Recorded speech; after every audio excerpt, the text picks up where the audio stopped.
Hello, today I'm at St Nicolas Church in Witham in Essex, and I'd like to talk to you a bit about the town's history and the church.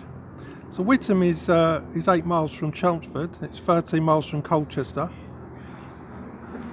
The River Brain runs through the town. Hello. And it joins the River Blackwater for Malden. The town is 25 metres above sea level and the population is approximately 27,000. The town itself is surrounded by small villages and it's in a rural setting. Now the history of Witham and the church, they go back a long way. Witham had originally had an Iron Age fort dating to around 500 BC, and it's located only a short walk from the church.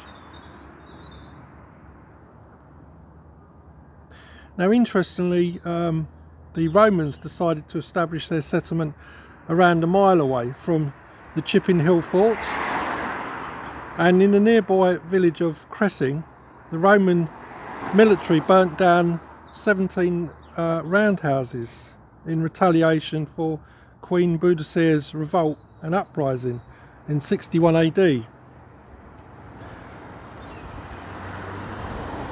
And so the Romans dominated Witham until their departure in 410 AD.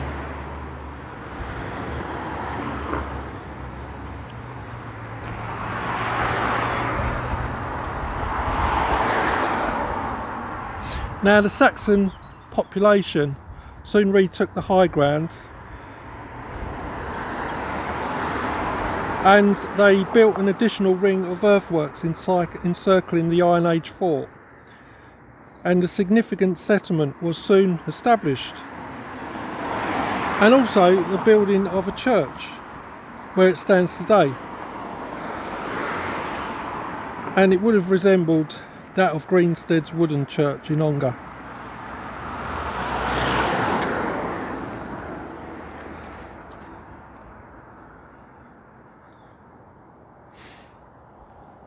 Now in the summer of 912, Edward the Elder camped his army at Malden, and meanwhile the construction of fortifications took place right here in Witham where the fort stands.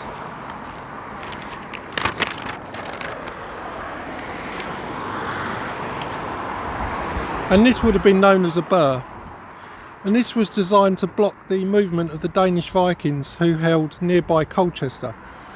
This was actually documented in the Saxon Chronicles, and actually the burh was still visible in 1774 when a Joseph Strutt undertook a detailed drawing of the fort.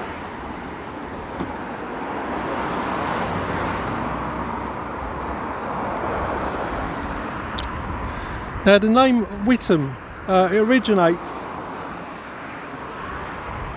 try and cross over now, it originates from a combination of woods and homestead.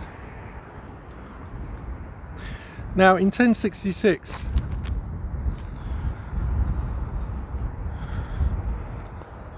Earl Harold soon became King Harold, and he was lord over Witham in 3 separate places,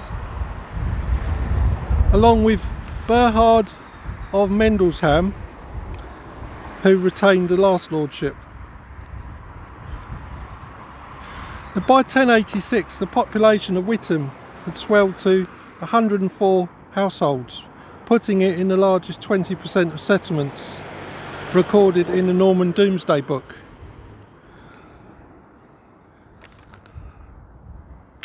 So what do we know? So what we do know is that William the Conqueror had become the tenant-in-chief and was also lord of one of the manors, along with 11 other lords. The mighty powerful Count Eustace of Boulogne, who was the biggest landowner in England at that time, was also a tenant-in-chief. Now somewhere between this time a Norman church had been built where St Nicolas stands today, for Queen Matilda had inherited the royal manor of Witham along with its church. and then gave St Nicholas Church to the College of St Martin le Grand in the City of London. The college was responsible for sending the chaplain here and for the maintenance of the church at the time.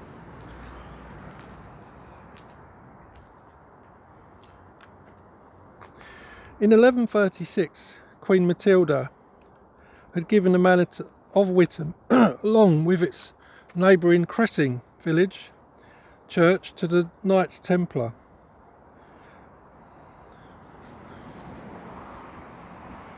And this was the earliest possessions of the military orders in England.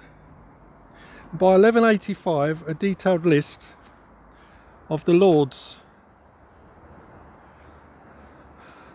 or the lands that were owned by the Templars, had been drawn up. Now, Witham was granted a market in the reign of Henry I.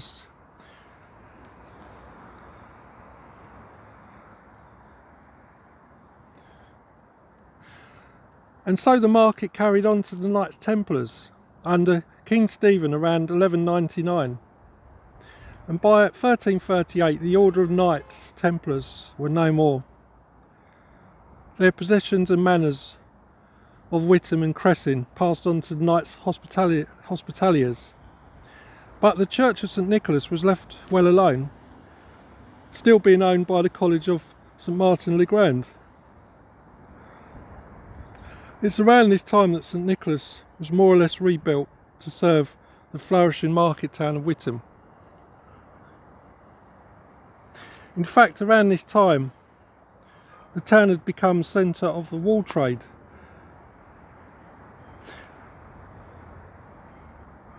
And it was not until the 18th century did the centre of Witham, the location, actually change to Newland Street, where it stands today. So, now we'll focus on to the church itself. So if we start with the West Tower. So basically what we're looking at is a church that is dedicated to St Nicholas of 1147. The walls are built from flint and pebble rubble, and other areas of the walls will be rubble mixed with Roman bricks. The dressings are barnac and limestone. Now, the West Tower itself was built in 1330. It's 11 feet square.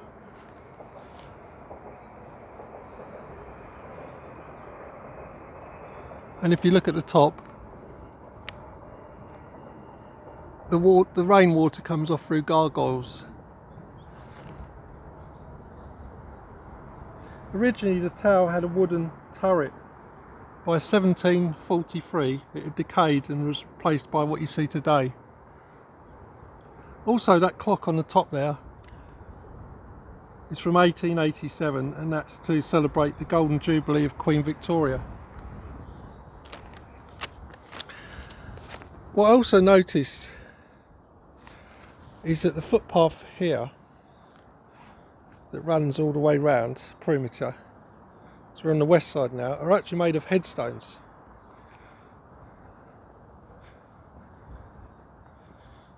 You can see it quite clearly there. So they'll run all the way round.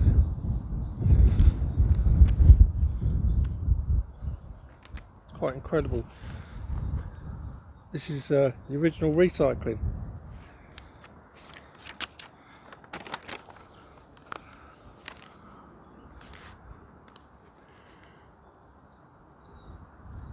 You can see the west side there. So now we're going to move on to the south porch.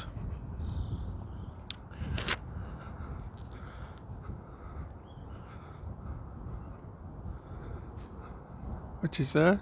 It's quite a grand affair as porches go. So this is late 14th century. And again, you've got huge gargoyles acting as drainage systems.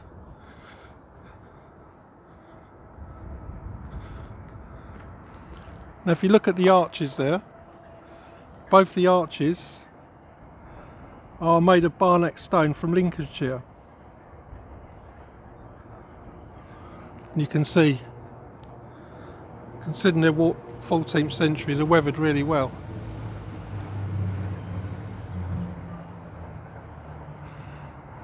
And if we enter through this doorway,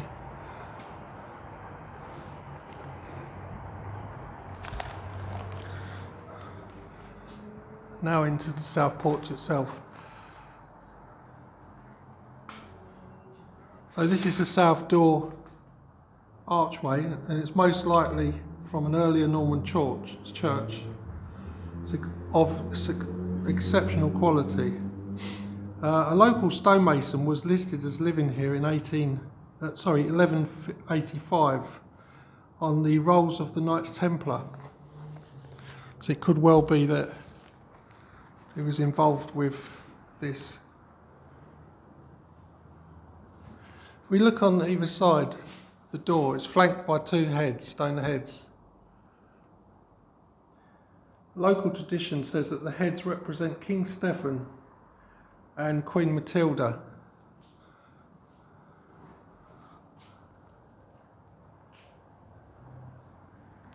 The south door itself is really heavy oak, and it's got a moulded door with ribs. It's 15th century. And when you come through here, you feel the weight of it.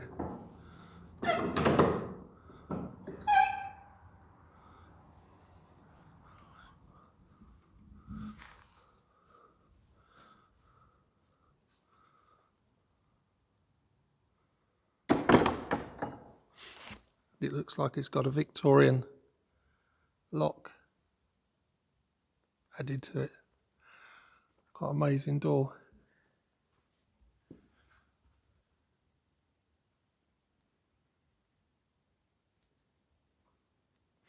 Now we've actually entered into the south aisle itself. It's 11.5 feet wide, and it's got its original roof timbers.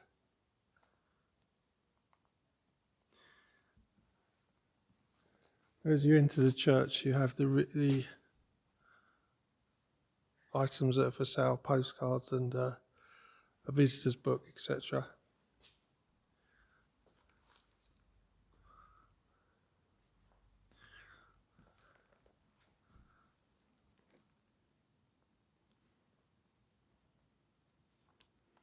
Now, straight ahead of us is called the Lady Chapel, or the South Chapel. It measures 38 by 11 feet, and it was built in 1444.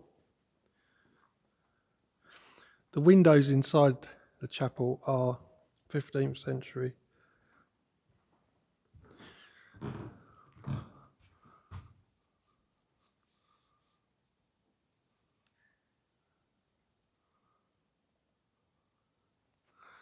I'm just going to take off my rucksack.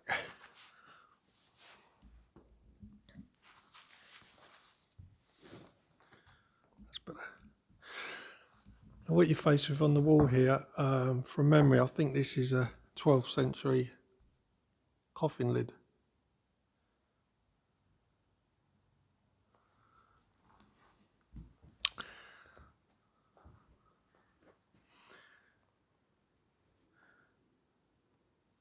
So the Lady Chapel has been created in the last 70 years. If we look up here, there's the Royal Coat of Arms. And these coat of arms were moved in 1850 and again in 1938 and twice more after that. So there've been lots of movement. If we look up here, we have what we call funeral helmets. The original helmets were stolen in the 1960s. There's two more there. Let me see if I can get a better angle on it.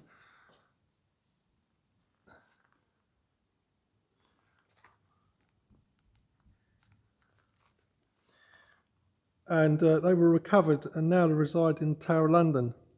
Originally these helmets were placed above or near an effigy of a knight or a member of nobility from the 14th right up to the 17th century. Let's have a look at the...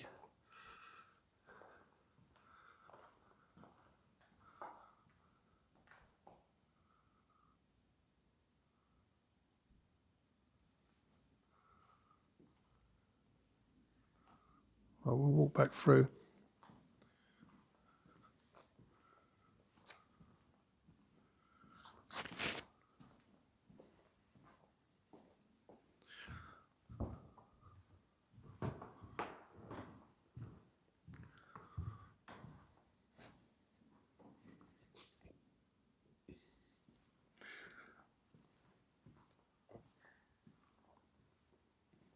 Now we're entering the nave itself. This is the largest part of the church. It's 65 feet by 20 feet. It's built in 1350. The height of the ceiling from the floor is 55 feet. It's got the original tie beams.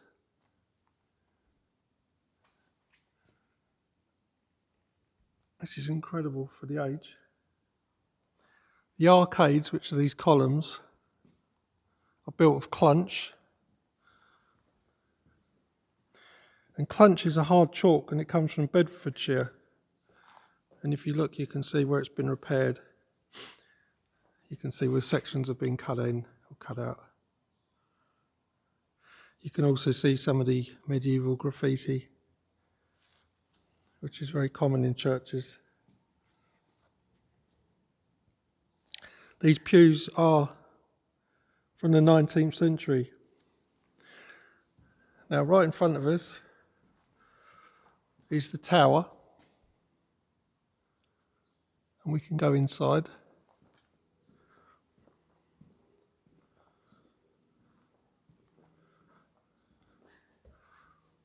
I'm going to put these lights on.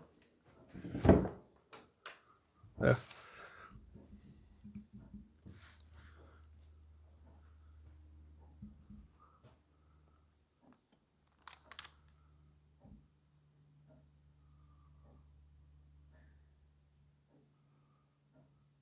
So we've got two large tablets which show the Lord's Prayer and the Creed charities on the boards. And one of these boards, which I'm not sure which one, it's on both sides. It states that 1632 Dame Catherine Barnardiston gave £100, which equated to 2 penny loaves every Sunday for the benefit of 12 poor people, and money for a workhouse, a cottage and 6 acres of land for the parish. And this tradition carried on every Sunday, where this church would distribute bread to the poor in Church Street, and this carried on until World War II. There's also, in 1627, there's a George Almond left an almhouse for 2 widows. If we look up, beautiful window there, as you can see that. This was donated. Let me try and get a better view on that.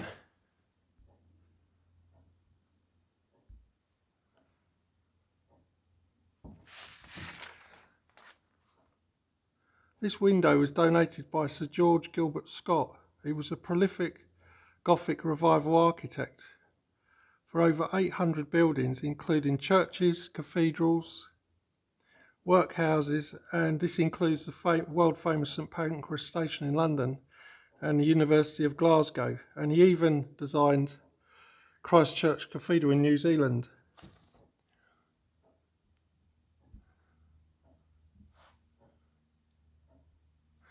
So above we have 8 bells. I can only see 1 bell rope, but there are 8.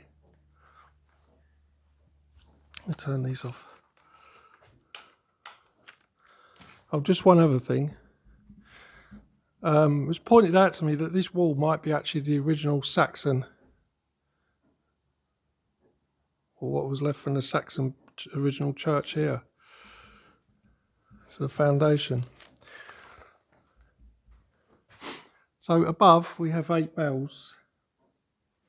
We've got 2 by Richard Bowler, 1601 of Colchester, who had a bell foundry. And these were some of the last bells that Richard cast. We've got 1 by Miles Gray, the first, of 1627 of Colchester. And Miles Gray was known as the Prince of Bell Founders. And interestingly, that his apprentice was Richard Bowler. We've also got bells ranging from 1743 up to 1932. Now, the original bell cradle was replaced in the 1960s due to movement. Now we're going to move over to the north aisle. Now this north aisle is 11.5 feet wide. All the windows are from 1330.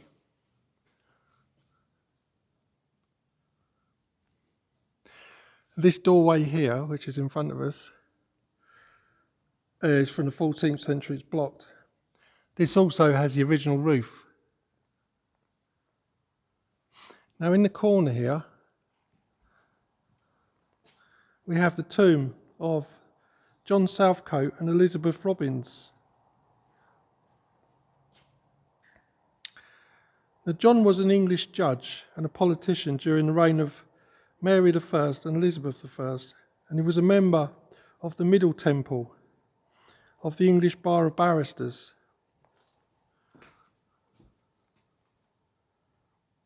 He was also a sergeant at law and the oldest formally created order in England. That's his wife there. In 1563, John was made Justice of the Queen's Bench, which originated from the time of King Alfred the Great. The John Southcote would oversee cases that concern the sovereign or cases affecting great persons of privilege. John was on the bench at Norfolk, and a Roman Catholic priest happened to be tried for his life, and seeing that he could not save the man's life by giving a favourable charge to the jury, he threw his judge's robes down to the ground and resigned his office. He then retired, and 3 years later, aged 74, he died. Now, I think you agree that was an honourable judge. And you can see the clothes you see him wearing. The cloak, the gown that he would have worn in front of Queen Mary and Elizabeth I. Now, the Southcote descendants owned Witham Palace.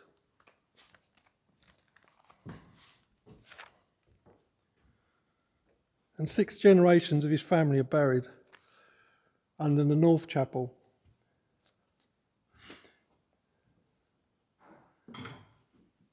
Now, when I looked up his will in 1580, he left his money to his wife, his children, his relatives, including his brother-in-law and his cousin. And he was remembered, and these are the words that were used, as a good man governed by his wife. And I absolutely love that.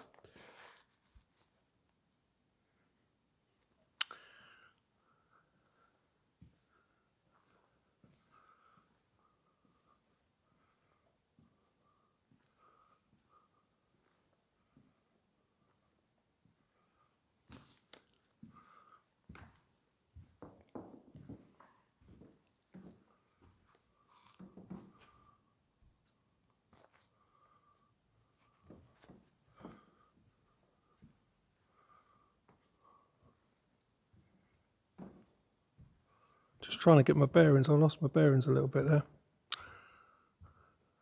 Okay, yeah, that's where it is. I've got it now.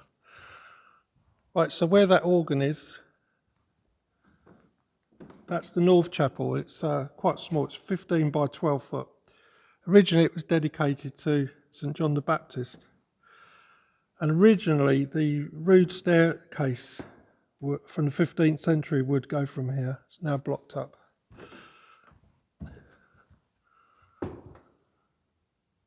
There you can't see.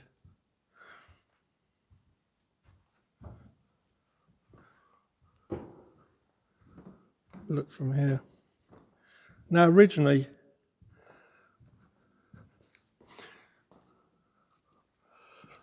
let me just have a little look peep.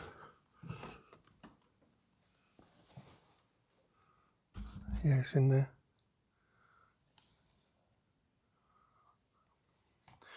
So originally, this is where the tomb of the Southcote family would have been. So it's gone from in that corner. So originally it was over here.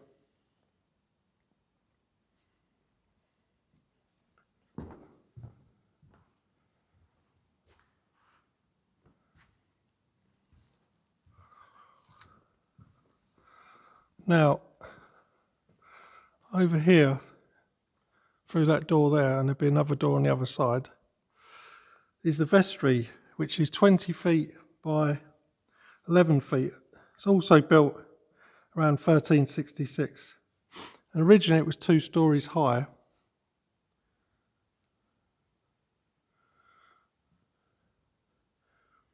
And it would have had a stair to the turret. Now this oak door, it's an incredibly beautiful piece of craftsmanship there.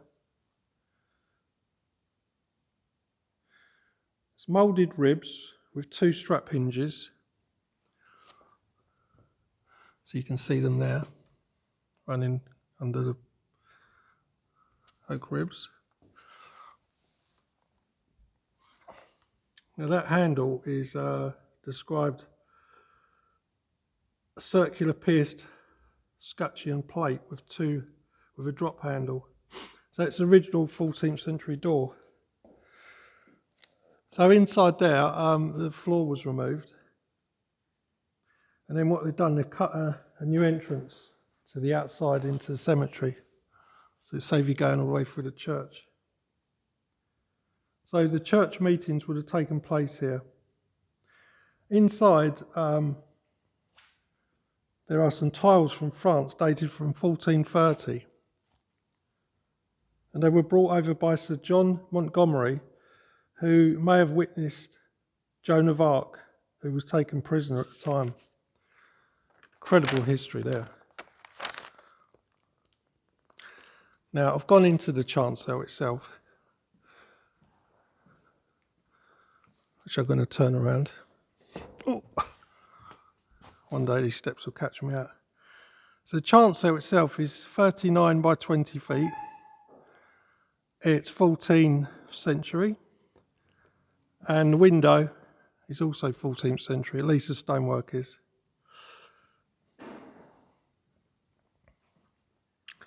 The centre arches, so this one here, are 1330. And I found here, there's a small cupboard, which I didn't quite know what it was. It's called an albury, and it's for holding consecrated bread and wine. And further to the east, which is that one now, that's the original albury. Now if we look here,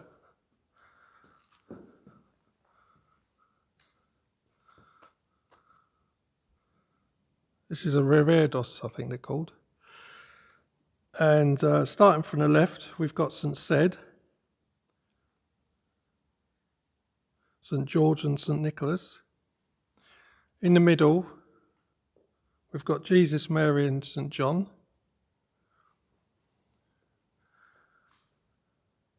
And then we've got John the Baptist.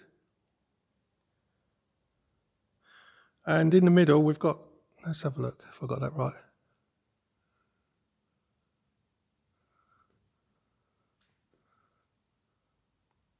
Yeah, I think I got that right. Yeah, John the Baptist. Then we've got St Martin of Tours of France. He was a soldier who refused to be cause of violence, death to anybody. So he points his sword to the ground. Now, apart from the tower alterations, this church is unchanged for 500 years. Quite incredible. So today the church is used for, is an active church in the community. It's an active community-based church. It carries out baptisms, weddings and funerals. It holds children's clubs. It's got a church choir. A food bank is connected to here. Concerts and even a medieval fair on the 25th of June, which I found out is the 43rd fair they've held, and all the funds go to the restoration of the church and possibly charities, I'm not sure.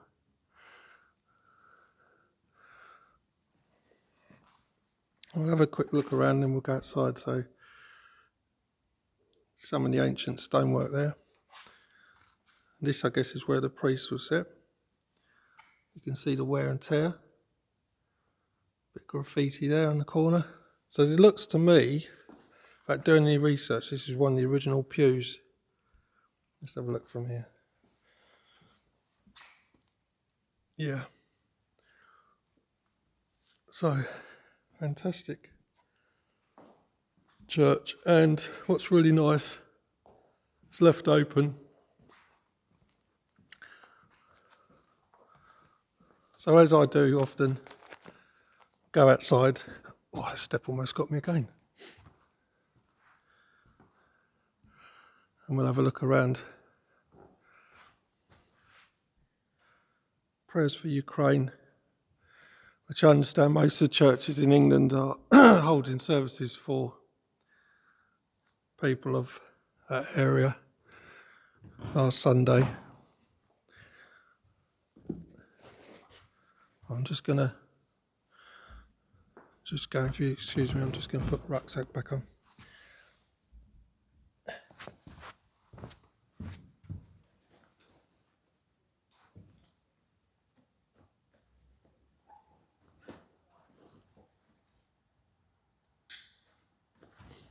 Okay, let's go for a wander outside.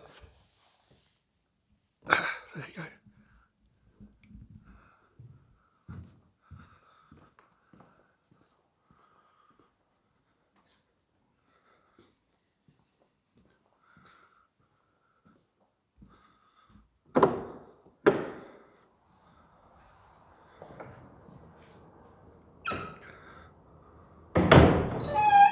That's a proper door, that is.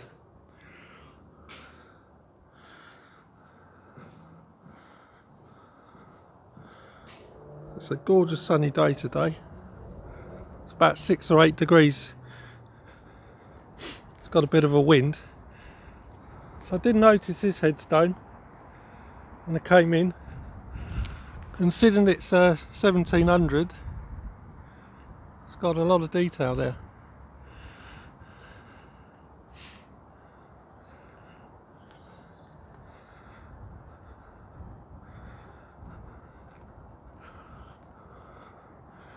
You can see that spring is definitely on its way, which is really nice.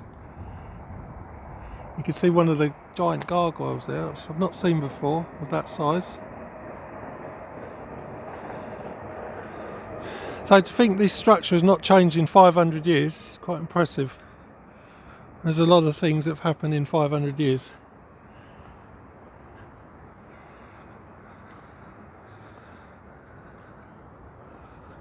You can see how it's surrounded by buildings just as it would have been in the original times. Now that building straight ahead, I did read briefly about that, and I think it might have been one of the original workhouses, but also it was at one time a prison of some sort.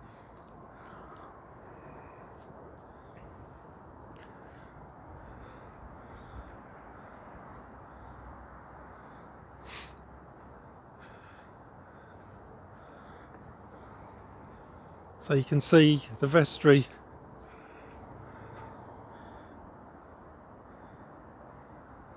added there. And like I was saying earlier, headstones which make up a footpath all the way around, which I've not seen before. Well, I have seen a few churches, but not as many as this.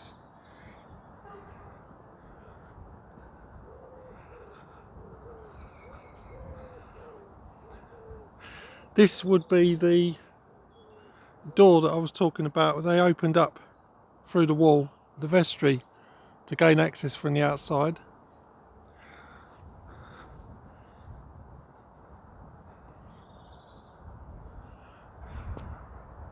It looks like a more modern addition for the central heating, the church. This church has got heating in it, which is a nice addition.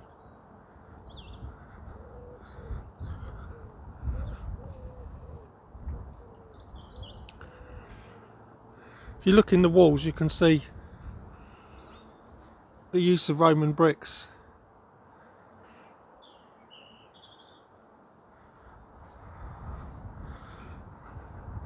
This is the doorway. It's been blocked up. It's quite spectacular. Would have been a nice doorway. Some really nice buildings around this area. Witham's a really nice town actually. It's got some great pubs that run through it. So it's worth having a look at Witham itself. Just for the pubs.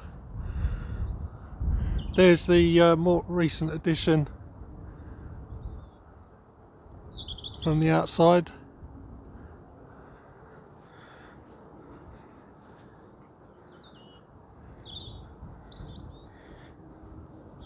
You can see I'm walking all over the headstones here. So we've done a full circuit now. And then we end on the west side of the West Tower.